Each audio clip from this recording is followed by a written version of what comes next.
Vem comigo, vem para cá, vem comigo porque eu vou conversar agora ao vivo com o Tenente Coronel Marcos Pacola. Vereador ainda, vereador ou ex-vereador já foi notificado, Tenente? Não, ainda não foi notificado, mas já na condição, né, ciente aí da votação.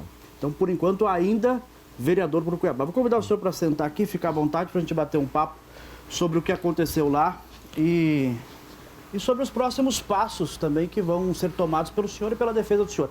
Primeira dúvida, Coronel, o senhor vai recorrer judicialmente dessa decisão, dessa votação? Sim, sim. O que o senhor conversou com os seus advogados? Bom, o processo, como eu já havia dito, né, aos colegas, eu poderia ter pedido algumas nulidades durante o curso do processo, mas eu preferi deixar dessa forma, já tinha a perspectiva de uma votação pela cassação, mas entendia também que era necessário até para revelar algumas pessoas ali dentro daquele parlamento. Por trás da minha cassação não está o fato por si só. Por trás da minha cassação estão mais de 300 milhões de fraudes em processos licitatórios, um esquema onde vereadores se comportam como anêmora em volta do tubarão, comendo restos ali, pegando, com acordos de cargos, com acordos escusos com o executivo. E eu vou retornar com toda certeza pelos pontos, não é uma nulidade, são diversos pontos de nulidade. Quais seriam essas nulidades que o senhor conseguiu constatar com a sua defesa? São várias nulidades, mas algumas, por exemplo, da própria vereadora que propôs votou. É claro, o rito é claro, quem propõe não pode votar, seja na cassação de prefeito ou de vereadores. Tirando o voto dela, não daria cassação. Dentre outros pontos também que nós temos ali de nulidade, é o cerceamento de defesa. O relatório fala que as testemunhas já foram ouvidas no inquérito. Sabendo que ali era uma questão de conduta, eu não elenquei as testemunhas do inquérito. Eu elenquei testemunhas que iam falar sobre a conduta, se a conduta está correta no aspecto técnico da atividade policial. Fora isso, não tem qualquer relação de decoro parlamentar, né? Para os senhores terem uma noção, vocês que nos acompanham, só fazer uma retrospectiva, botar no Google.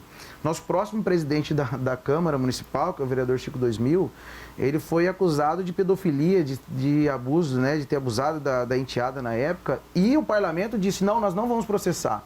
Enquanto não estiver transitado e julgado, o parlamento sequer abriu a cassação. Era isso que eu ia perguntar para o senhor. Houve uma antecipação de juízo, na opinião do senhor? Com toda certeza, com toda certeza. Na fase judicial e a fase técnica, eu não tenho dúvida. Volto a dizer, não tem qualquer sentimento de felicidade ou de contentamento com o resultado, se tratando ainda mais de um colega. Não era alguém que saiu para fazer um assalto, alguém que se propôs, né? Foi um colega com falta de conhecimento técnico, que não tinha habilidade para estar portando uma arma de fogo, não tinha responsabilidade, se embriagou. O teste de alcoolemia dele deu 9,56 miligramas por litro de álcool, ou seja, é um percentual próximo do encontrado em pessoas em coma alcoólica, o que resultou naquilo ali. Foi uma fatalidade, como várias outras que acontecem. Nós tivemos, eu citei na defesa, um policial militar que foi morto por outro policial militar que estava rendendo os assaltantes ali no posto na Avenida do CPA. A viatura chegou e viu aquela cena. Tem o Tenente Salomão, numa situação em Tangará, que era um agente penitenciário rendendo uma situação possível de estupro, ele chegou e também teve a situação parecida. Tivemos aí uma tragédia no Tijucal com o soldado Kennedy, o sargento do Gaeco, que o sargento matou o soldado e a guarnição matou o sargento por conta das circunstâncias. Então, de fato, são fatalidades, é uma tragédia, né? A gente não fica de maneira alguma contente com esse resultado, mas sabemos das intercorrências que não tem atividade alguma com o decoro parlamentar. Tanto é que lá nos rolos de decoro parlamentar são aquelas atividades realizadas em função da atividade parlamentar. O meu porte de arma, o meu dever legal de agir, não é por conta de eu ser vereador, é por conta de eu ser policial. E ali não tinha qualquer tipo de relação uma com a outra, além de ter a previsão no regimento de dizer os vereadores, né, o vereador perderá o mandato quando condenado por crime comum, transitado e julgado. Então são vários pontos ali que eu tenho completa convicção de que o judiciário vai anular essa cassação, tão logo, e a gente vai retornar, e aí agora é uma questão de honra, né, de retornar e buscar de não só de pisar no rabo da cobra, mas de cortar a cabeça dessa serpente. O senhor citou até, o Rafael destacou na reportagem dele, alguns nomes, eu não lembro de cabeça aqui agora, mas o senhor citou nomes de vereadores que te decepcionaram. Que decepção foi essa, Pacola? O vereador Lilo Pinheiro, o vereador Rodrigo Arruda de Sá e o vereador Sargento Vidal. Eu fiz questão de citar os três por decepção, porque eram pessoas que até então eu não imaginava que tinham essa submissão e subserviência ao executivo da forma como eles acabaram colocando. Mas a melhor sensação é eu que sou caçado, andando de cabeça erguida, dormia tranquilo, passei a noite tranquila e ver esses vereadores andando moribundo, de cabeça baixa. Hoje não teve sessão, não deu nem quórum. Pela primeira vez desde que eu fui eleito, hoje não deu quórum dentro do parlamento, porque os vereadores não têm coragem, não têm capacidade de erguer a cabeça para poder olhar. Essa relação deles com o executivo que decepcionou o senhor? Não, desses vereadores eu citei porque 8 processos de cassação que passaram relacionados ao pedido de abertura, nem cassação, abertura de comissão processante contra o prefeito Emanuel Pinheiro, de diversas operações. Ele foi alvo de operação, tem gravação dele falando com a esposa sobre nomeações, sobre contratos, sobre várias situações que somados, só do que eu denunciei, ultrapassa 300 milhões de reais relacionados a fraudes em contratos. Eu não tenho dúvida que isso, talvez o tempo da justiça não dê tempo dos 4 anos de mandato, mas eu tenho convicção que é muito provável que o prefeito Emanuel Pinheiro não termine esse mandato. Não termine esse mandato. E se existe prefeito corrupto, é porque existe um parlamento corrupto. O poder o maior poder é do legislativo, não é do executivo. E essa relação de subserviência só se mantém para poder manter os poderes. Então, cada um dos vereadores tem as suas necessidades de cargos, de contratos, de relação com o executivo, que mantém ali os seus interesses para poder garantir esses votos. Então, esses vereadores sempre votaram contra a cassação do prefeito, dizendo, o vereador Rodrigo Arruda de Sá foi da Defensoria Pública, formado em Direito. E por vezes eu acreditei quando ele dizia que ele tinha plena convicção de não votar pela abertura da comissão processante de Emanuel Pinheiro, porque tinha que transitar e julgar, mesmo sabendo que ali sim são atividades relacionadas ao decoro ou às infrações político-administrativas do prefeito. Nós tivemos aí atraso de pagamento do HCAM, pessoas com câncer sofrendo, nós estamos com atraso no pagamento do Lions. E se a gente pegar lá, existe uma previsão também de infração político-administrativa, que é o pagamento fora da ordem cronológica dos prestadores de serviço do município. E é só pegar esses últimos 60 dias, quem recebeu os pagamentos? São as empresas parceiras, são as empresas que de alguma forma retribuem ou coadunam com esse sistema manter funcionando. O pensamento do senhor. Foram vários processos de pedidos de afastamento do prefeito Emanuel Pinheiro, que ainda não foi julgado, não foi condenado, então até que se condene, transitado de julgado, todo mundo é inocente. O senhor também não foi condenado, o senhor foi denunciado, mas o processo judicial ainda nem iniciou. As testemunhas na fase judicial ainda não foram ouvidas. Então, tanto o prefeito Emanuel Pinheiro quanto o senhor são até então inocentes. O senhor acha que os dois deveriam ser afastados ou cassados, ou os dois deveriam ter o direito de aguardar o julgamento do exercício das funções, já que, judicialmente falando, até transitado e julgado, todos são inocentes? Bom, se eu pudesse escolher e falasse assim para mim, o seu mandato, custaria o seu mandato para livrar Cuiabá das garras da corrupção. Manter a cassação do Pacola e caça o prefeito Emanuel Pinheiro. Eu me sinto por satisfeito com o meu legado. Mas a lei é uma só, para todo mundo. Então, exato. Se são inocentes, os dois devem permanecer. Se são culpados, esse é o pensamento do senhor. Quando nós estamos falando de crimes comuns. Eu fiz um pedido de cassação, mais um pedido de cassação do prefeito, por conta de atividades que aí são distintas. Uma coisa é quando nós estamos falando de crimes comuns, tá? Os crimes comuns têm uma previsão legal que perderá o mandato, tanto o vereador quanto o prefeito, após transitar julgado. E tem os outros que não são crimes comuns, são as infrações político-administrativas. Um exemplo é faltar com decoro dentro do parlamento, agredir um colega, atuar em situação dentro da atividade parlamentar. Que é um julgamento político. Que aí não tem que ter trânsito julgado, porque nem crime ok? Uhum. Um dos casos, esse último que eu coloquei, e o presidente não cumpre a lei, assim como o próprio prefeito não cumpre a lei de transparência, não cumpre TAC com a prefeitura de publicação dos contratos. E aí, durante a CPI que eu presidi, eu precisei do mandado de busca e apreensão na empresa cuiabana para ter acesso em contratos relacionados a serviços médicos e outros fornecimentos dentro da saúde na empresa cuiabana. E, mais uma vez, coloca ali o descumprimento não de uma infração política administrativa, mas de várias, o que também daria perda de mandato. Vai perder o mandato? Não vai. Por que não vai perder? Porque justamente essa relação de promiscuidade, né, existente entre legisladores e o executivo acaba blindando o executivo. E tem um prefeito, né, de Colatina, né, que fala muito disso. Se tem prefeito corrupto é porque existe uma Câmara Municipal corrupta. O senhor disse no depoimento que o senhor tem provas dessa relação obscura. Que provas são essas? São as provas que nós encontramos dentro do curso da CPI, e aí eu estou levando, né, isso a conhecimento dos... O meu modelo de fazer política é um modelo diferente, eu não sou de pirotecnia, eu gosto de uma política de resultados. Acredito nas instituições, na Delegacia de Combate à Corrupção da Polícia Civil, o Grupo de Atuação Especial do Crime Organizado no GAECO, a Polícia Federal, e as informações estão sendo encaminhadas para esses órgãos. Vários já têm conhecimento, porque dentro dos processos, são 14 processos, entre processos criminais e processos de reparação de dano civil, que nós tivemos acesso.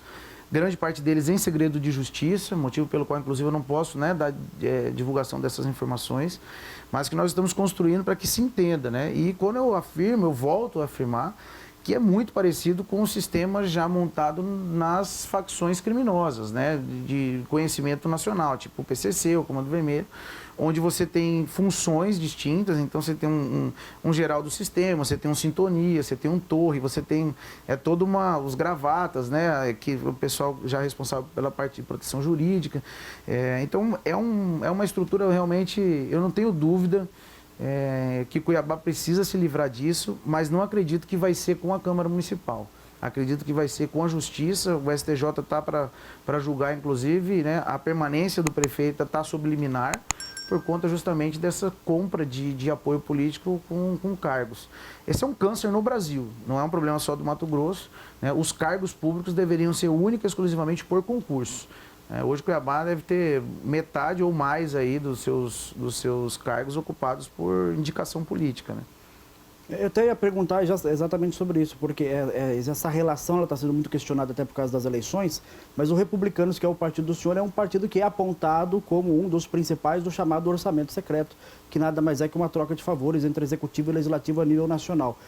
O senhor também é crítico quanto ao partido do senhor, e por que o senhor permaneceu nele, se ele é um dos pilares dessa negociação toda? Bom, essa questão do orçamento secreto, né, no orçamento público ele não existe, é um termo utilizado muito forte pela mídia, mas o orçamento secreto, não existe orçamento secreto. Todo orçamento ele é público. Se você entrar no portal Transparência, você vai saber para onde foi, quem foi, porque não existe como você movimentar ou ter movimentação de dinheiro público. A diferença é que ele não está na lei orçamentária. Não está incluso na lei orçamentária. Já determina. Isso. Você vai determinar depois a pedido do deputado. Isso, exatamente, que é também outro câncer no Brasil, que são as emendas.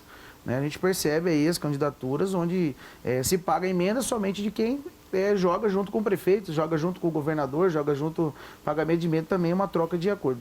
O que eu quero dizer é que eu sou contra isso, independente de partido. Eu me coloco sempre na posição de aliado, de não alienado dentro da política, e não tem possibilidade alguma de alguém se candidatar se não tiver dentro de um partido. É uma condição existente na lei eleitoral.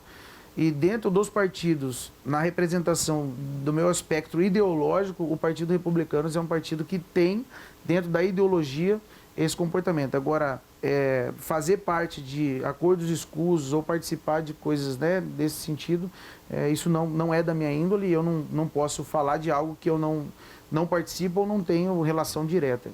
Vereador, voltando a falar do caso que está agora sobre julgamento judicial, ontem nós acompanhamos a família do Alexandre, que ficou muito feliz.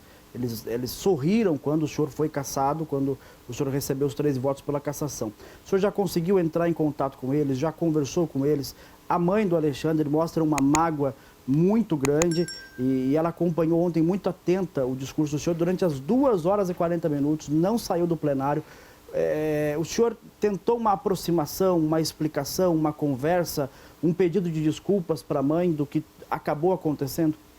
Eu não tive contato com a família, eu falei com algumas pessoas que têm contato, que conheciam a família. A gente, desde o acontecido, a gente, né, deixou bem claro o nosso sentimento de luto. Entendo tudo que vier da família, eu acho extremamente compreensível. Eu tenho 20 anos praticamente de atuação na Polícia Militar. Mesmo quando é um criminoso cometendo um crime grave, por exemplo, de roubo a banco, de assalto, o sentimento da mãe, o sentimento da família é sempre um sentimento de que não era necessário chegar, né, nesse ponto, que poderia ter terminado de forma diferente. E é compreensível, né? É compreensível com relação à família. Eu tenho entendimento pleno de qualquer sentimento que eles tiverem, é aceito. E a única coisa, né, que eu posso dizer é que eu não, de maneira alguma, eu me sinto satisfeito ou contente, qualquer sentimento positivo relacionado ao resultado, ainda mais se tratando de um colega que deveria, assim como eu, cumprir a lei, aplicar a lei, mas num determinado momento fez escolha, né, de andar. Várias mensagens que eu recebi, fala a pessoa que devia estar sendo julgada ali naquele momento não estava. Eu não sei como está a relação da família com a própria Janaína. Me chamou a atenção, ontem eu não falei isso, né, me chamou a atenção no depoimento da própria mãe na delegacia, que a Janaína disse para a mãe que eles iriam se casar na segunda-feira. Assim, algo estranho, como que uma mãe não sabia de algo nesse sentido, né? Então, talvez demonstre até uma frieza por parte dela, já pensando na possibilidade de buscar ficar com a pensão e não deixar para a mãe, que é a de direito. Então, com a família, o único sentimento que eu tenho é o sentimento de tristeza, do pedido de perdão pela situação. Me dizer que em momento algum eu saí da minha casa, sou pai de 3 filhos, sou casado, então não tem qualquer tipo de possibilidade de achar que eu saí de casa pensando em atirar num colega de trabalho ou qualquer que seja, né, a pessoa. Um dos questionamentos feitos por ela ontem, eles confeccionaram camisetas nas costas com marcas de onde os disparos atingiram o Alexandre. E aí ela até citou, o senhor falou por alguns minutos do currículo do senhor na polícia, que é extremamente extenso, e os disparos foram do tórax para cima até perto da cabeça. Os disparos mais para baixo poderiam dar chance dele sobreviver. Não poderia ter sido diferente lá no dia, os disparos direcionados para a parte da cintura, para as pernas dele, e ter um resultado não morte? Não poderia, porque isso não tem previsão nem doutrinária e nem treinamento no mundo que se faz em qualquer, né? Os alvos que nós treinamos sequer tem perna. Qual que é a possibilidade de você fazer algo que você não treina? Então, diante de uma situação de alguém empunhando uma arma de fogo, e aí volto aí aproveitando, né, essa situação e a tragédia para fazer uma reflexão para todos que em algum momento decidem por portar arma, seja pelo porte funcional, seja pelo porte de trânsito, seja pelo porte de defesa, de todas as consequências que pode ter de você estar portando uma arma de fogo. Então, alguém empunhando uma arma de fogo em público, onde não tenha justificativa ou situação de ameaça à frente, na chegada de um outro agente de segurança ou outra pessoa com arma de fogo, com certeza o resultado não tem como ser diferente daquilo. E eu aproveito para, um caso que eu já citei do Tenente Salomão, esse que eu já falei, ele tomou essa decisão lá atrás e deu um tiro na perna do policial penal naquela situação. Atirou, eu não sei se ele atirou por querer na perna ou se ele deu uma gatilhada e errou o disparo. Ele caiu ao solo, virou, atirou e acertou o peito do Tenente Salomão. Então, naquela situação, eu não tenho dúvida que se ele visse eu aproximando, ainda mais alcoolizado do jeito que ele estava, e visse eu aproximando com a arma, a primeira reação dele teria sido atirar em mim. Eu não tenho a menor dúvida disso. Então, é de fato uma tragédia. É uma tragédia, uma fatalidade que acontece com frequência no Brasil. O meu caso foi na sexta, no sábado, 2 policiais militares se atiraram, se mataram no Lava Jato, no Rio de Janeiro. Houve um incidente entre um policial penal e um policial militar no sábado também, em situações parecidas. E se você consultar, você vai ver que isso acontece com grande frequência, não só no Brasil, mas em vários locais do mundo, né? Onde você tem 2 pessoas dentro de um ambiente que tem todas as recepções, né, do próprio ambiente, naquele dia ali, pessoas xingando, gritando. Então, eu não tinha outra percepção, senão de que o Alexandre iria matar a Janaína. Essa foi a única percepção que eu tive naquele momento, porque eles vinham numa discussão, e ele, né, eu sou estudioso do assunto também, não tem histórico de homem pegar arma diferente de ameaça masculina contra masculino. Então o cara chega com a arma para ameaçar o outro, por às vezes desproporção corporal inclusive. Mas para mulheres não tem esse histórico, o homem não saca ou não vem com uma arma na mão para ameaçar uma mulher, normalmente ameaça com agressões físicas, verbais. E quando um homem saca uma arma para uma mulher, normalmente ele executa ela entre 3 e 5 segundos, se foge ou ele se mata. E ali a única percepção que eu tive foi essa, diante daquele cenário todo, de uma discussão, ela discutindo com ele, gritando, né, sai Alexandre e tal, e empurrou, ela sai andando de costa para ele, ele sacou a arma, ele não sacou a arma para as pessoas que estão ali, ele sacou a arma nas costas dela.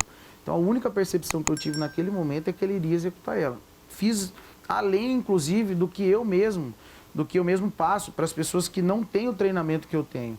Eu verbalizei, fui aproximando, tentando chegar o máximo possível para dar a possibilidade dele desistir, dele jogar a arma e se render. Mas, infelizmente, eu acredito que por conta, depois vendo o laudo, por conta do nível etílico, né, da quantidade de álcool que ele tinha ingerido, acabou tendo aquele resultado trágico. E deixando claro para as pessoas que existe uma grande diferença de atirar nas costas e atirar pelas costas. Não é a mesma coisa, né? Quando você tem o tiro feito, que é colocado sem chance de defesa, é aquele disparo onde a pessoa é pega desprevenida sem estar gerando qualquer tipo de ameaça. Então, de onde vêm os disparos não reflete se é ou não a situação relacionada à legítima defesa. Apresentei ontem todos os dados técnicos de institutos internacionais que estudam tempo de reação. E uma pessoa empunhando uma arma de fogo, ela demora 0,56 segundos para atirar em qualquer direção, para frente, para trás, para direita ou para esquerda, a partir da tomada de decisão. E o ser humano demora 0,83 segundos para processar e reagir.